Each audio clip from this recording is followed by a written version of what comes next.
Nessa, thank you very much indeed for speaking to us.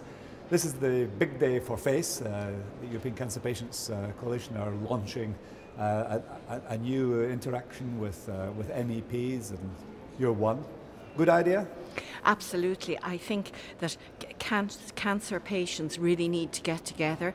I think it's one of the most important aspects of cancer is the patients talking to each other and putting pressure on Europe and their own national governments to keep the money going into cancer research and keep the supports there.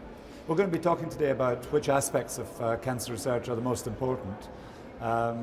Obviously the genetic stuff is pretty technical and patients can't have a great deal of discussion about that, but when it comes to total care of patients, they've got a large voice, and up till now they're not being heard. So what about total care, total support, not just the diagnosis, you've got cancer, madam? How do you react to that, and how does the family do that?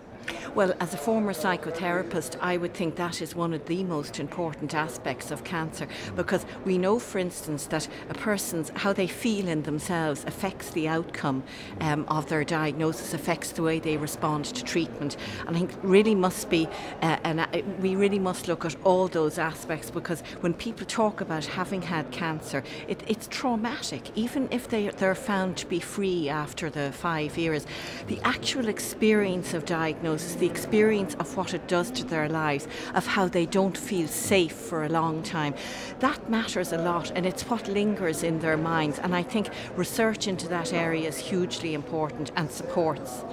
It's a Cinderella though, because the sexy stuff is the genetics and the new drugs and the targeted therapy and so on. And I think people sometimes forget that something like 85 or 90% of the patient's journey, it's outside hospital.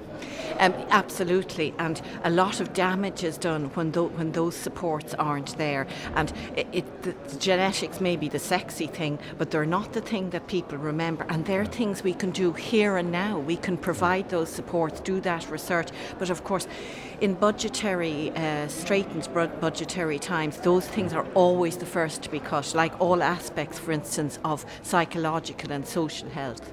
Do you think that governments have the attitude, well, that's something the charities can do, so we don't need to bother funding? Yes, governments have that attitude in many areas. For instance, in the area of carers, they have the attitude that we'll farm that out to the voluntary sector and to charities. Of course, charities are wonderful. We couldn't possibly work in the cancer supports areas without them, but they can't be carrying the load for everything. Sure. So this group of MEPs is going to support the initiative to get patients' voices heard.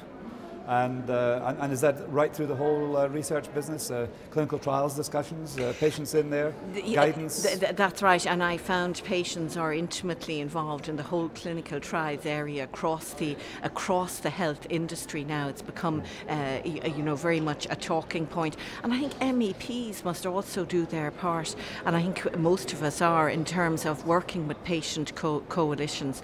And I myself have done some work with podcasts, talking to my constituents, as it were, on my website about cancer screening and such, like encouraging people to do it and using myself as an example, which really, I think that's important too. Well, we'll screen you on eCancer TV. We'll download your own iPods anytime.